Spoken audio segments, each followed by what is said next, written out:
अस्सलाम वालेकुम स्टूडेंट्स, उम्मीद आप सब खैरियत से हैं। फ़िज़िक्स फर्स्ट ईयर एफएससी का कोर्स हमने स्टार्ट किया हुआ था जो कि तमाम बोर्ड से रिलेटेड है और चैप्टर नंबर 8 वेव्स हमने शुरू कर लेना आज। और इस चैप्टर के बीच में आज जो हम डायरेक्ट टॉपिक करेंगे वो है 8.3 क्लासिफिकेशन ऑफ प्रोग्रेसिव वेव्स। काफ़ी दिनों बाद मैं वीडियो बना रहा हूँ, इसका कुछ रीज़न है जिसकी वजह से मैं आ नहीं सका, कुछ मसरूफियात थी।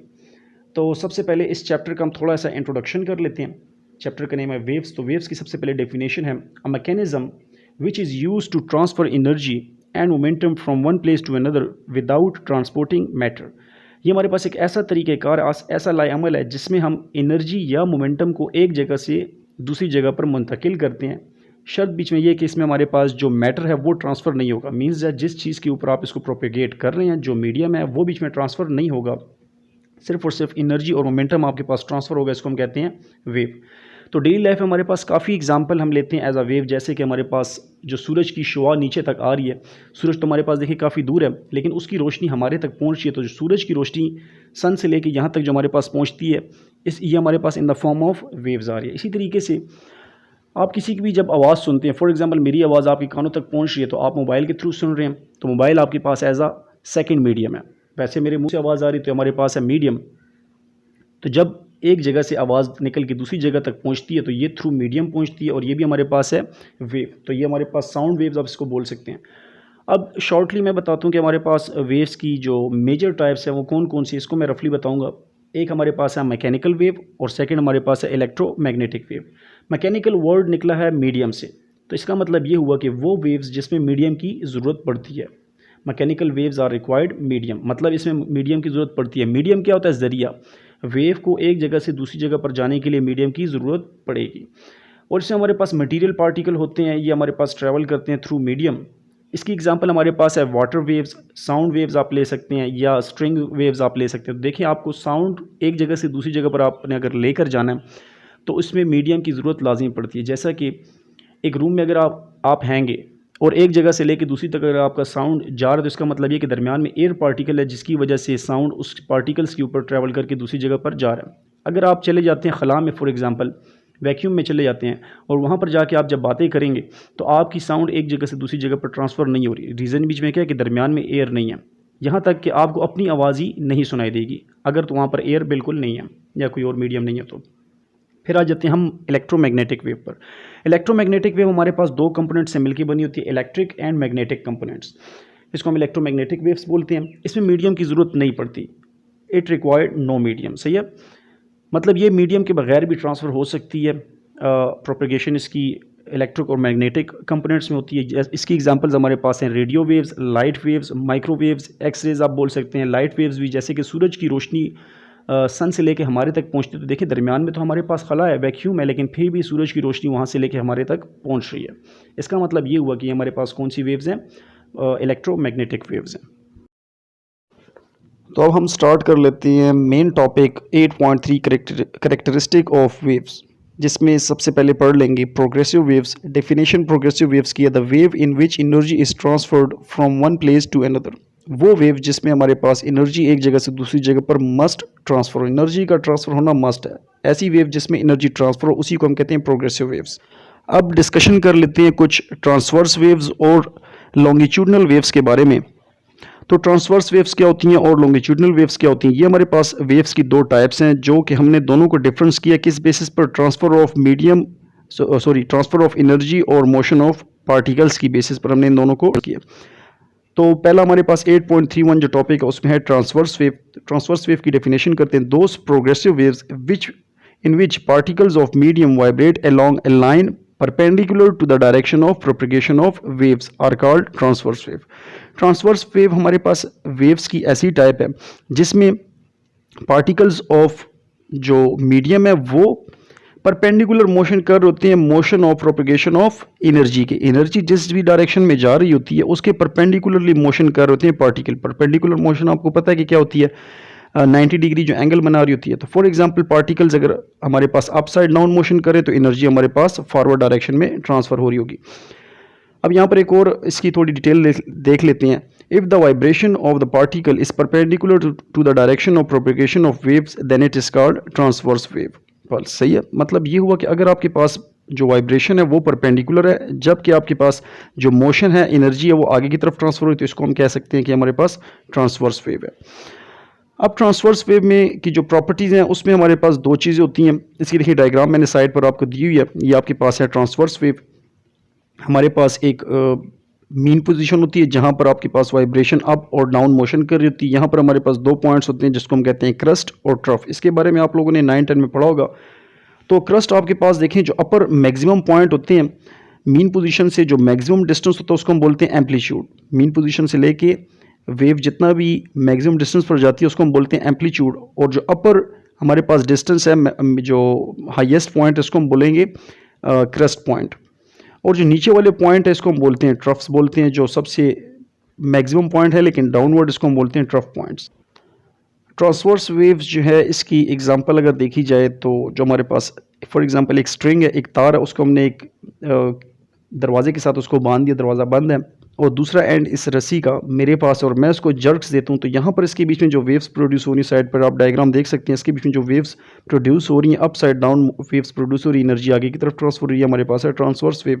इसी तरीके से रिपल टैंक मतलब ये कि आपके पास एक पानी का टब है, उसमें आप पत्थर फेंकें तो उसके बीच में जो वेव जनरेट हो रही है, पानी के बीच में आप पत्थर फेंकते हैं तो उसके बीच में जो वेव जनरेट होती है उसको कहते हैं रिपल टैंक। उसमें आप देखें तो पानी आपके पास अप डाउन मोशन कर रहा है लेकिन जा रहा किनारों की तरफ, एनर्जी उसकी किनारों की तरफ ट्रांसफर हो रही है। इसी तरीके से जो लाइट वेव्स है, सूरज की रोशनी है, जितनी भी लाइट वेव्स हैं ये हमारे पास ट्रांसवर्स वेव। रेडियो वेव्स आपके पास ट्रांसवर्स वेव्स हैं। मोबाइल सिग्नल्स जो होते हैं वो भी आपके पास ट्रांसवर्स वेव्स हैं।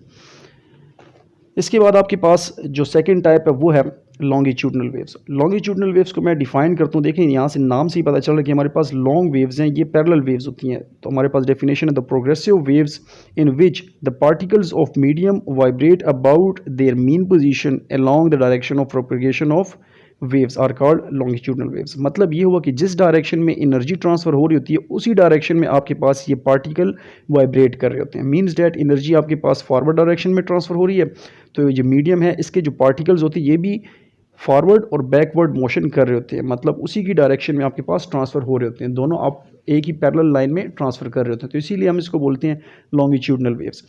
तो ये ज़्यादातर वेव्स हमारे पास बनती हैं स्प्रिंग में। तो स्प्रिंग आप देखिए यहाँ पर मैंने साइड पर एक स्प्रिंग दी है। अब जिस तरह हमारे पास पिछले केस में क्रस्ट और ट्रफ थी उसकी प्रॉपर्टीज थी, इसी तरीके से हमारे पास लॉन्गिट्यूडनल वेव्स जो हैं इसमें भी हमारे पास कुछ प्रॉपर्टीज़ हैं। तो वो वाला पॉइंट जहाँ पर आपके पास पार्टिकल्स बहुत ज़्यादा डेंस हों, जहाँ पर आबादी पार्टिकल्स की बहुत ज़्यादा, उसको हम बोलते हैं कंप्रेशन। देखें यहाँ पर ये वाला जो पॉइंट है इसमें आपके पास कंप्रेशन बहुत ज़्यादा हुई हुई है, पार्टिकल्स एक दूसरे के बहुत ज़्यादा क्लोज है, इसको हम बोलेंगे कंप्रेशन, क्योंकि कंप्रेशन हुई हुई है, कंप्रेस हुए हैं पार्टिकल। और दूसरा आप देखिए नेक्स्ट पॉइंट जो यहाँ पर पार्टिकल्स एक दूसरे से बहुत ज़्यादा दूर है, नंबर ऑफ पार्टिकल्स यहाँ पर बहुत कम है, इसको हम बोलते हैं रेयरफैक्शन। ये हमारे पास दो इसकी प्रॉपर्टी है। अच्छा, नेक्स्ट इसकी एग्जांपल देखते हैं। तो जो साउंड वेव हमारे पास प्रोड्यूस होती है ये हमारे पास हैगी लॉन्गिट्यूडनल वेव्स, और इसमें भी क्रस्ट और ट्रफ होती हैं। जो शॉक वेव्स होती हैं, शॉक ऑब्जर्वर्स जो हमने लगाई होती हैं साइकिल में, गाड़ी में, बाइक में, ये हमारे पास है लॉन्गिट्यूडनल वेव्स।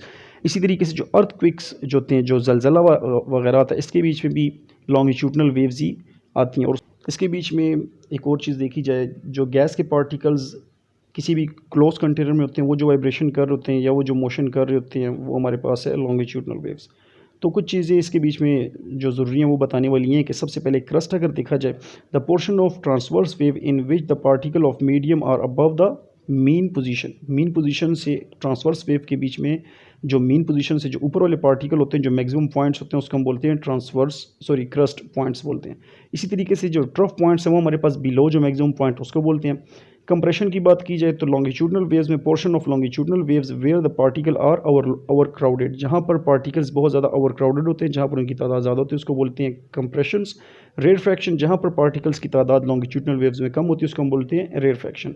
नोट्स की बात की जाए, एम्पलीट्यूड जहाँ पर जीरो होता है स्टेशनरी वेव्स में, जो जहाँ पर एम्पलीट्यूड जीरो हो उसको हम बोलते हैं नोट्स। तो फॉर एग्जांपल यहाँ पर देखें जो मैंने नोड बनाया हुआ है, नोड वो पॉइंट है जहाँ पर एम्पलीट्यूड जीरो है। तो ये देखें यहाँ पर नोड 1 बन रहा है, यहाँ पर नोड 2, और ये जो डॉट्स बनाए हुए ये हमारे पास नोड पॉइंट, यहाँ पर एम्पलीट्यूड जीरो है। और एंटी नोड वो पॉइंट होता है जहाँ पर एम्पलीट्यूड ज़्यादा होता है। तो यहाँ पर देखें, यहाँ पर एक क्रस्ट और जो पहला क्रस्ट और पहला ट्रफ है, इन दोनों के बीच में एम्पलीट्यूड मैक्सिमम है, तो ये हमारे पास है एंटी नोड। अब यहाँ पर कुछ और चीज़ें हैं वो भी डिस्कस करना काफ़ी ज़रूरी है।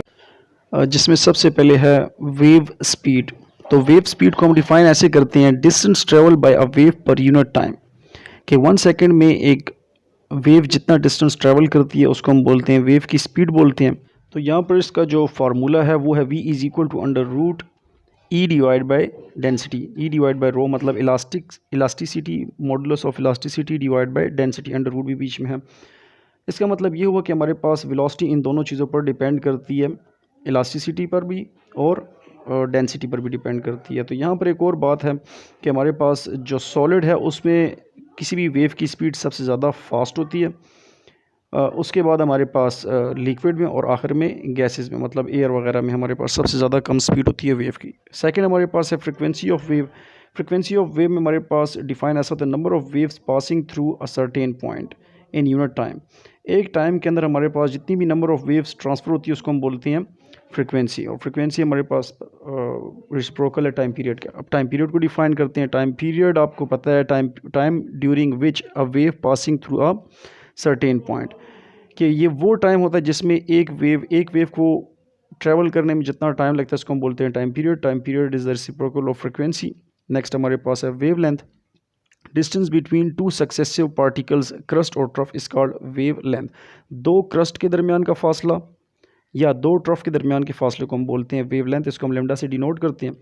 यहाँ पर एक और चीज़ है, रिलेशन बिटवीन स्पीड और वेवलेंथ और फ्रीक्वेंसी। इन तीनों चीज़ों के बीच में जो रिलेशन है काफ़ी इंपॉर्टेंट है। वेलोसिटी के बीच में मतलब स्पीड के बीच में, वेवलेंथ के बीच में, लैम्डा और फ्रीक्वेंसी के बीच में। सबसे पहले हम वेलोसिटी का फार्मूला लेते हैं या स्पीड का। Speed is equal to v is equal to x divide by t. X हमारे पास डिस्टेंस है, यहाँ पर हम x को डिनोट कर देते हैं लेमडा से, क्योंकि हमारे पास डिस्टेंस है और डिस्टेंस यहाँ पर इन टर्म ऑफ वेव में हमारे पास लेमडा के बराबर होता है। t is equal to time period ले लेंगे और फ्रिक्वेंसी हमारे पास बराबर होता है 1/t के। यहाँ पर इसको पुट कर लेंगे, v is equal to x की जगह लेमडा पुट कर दिया, t की जगह हमने बड़ा T पुट कर दिया मतलब टाइम पीरियड।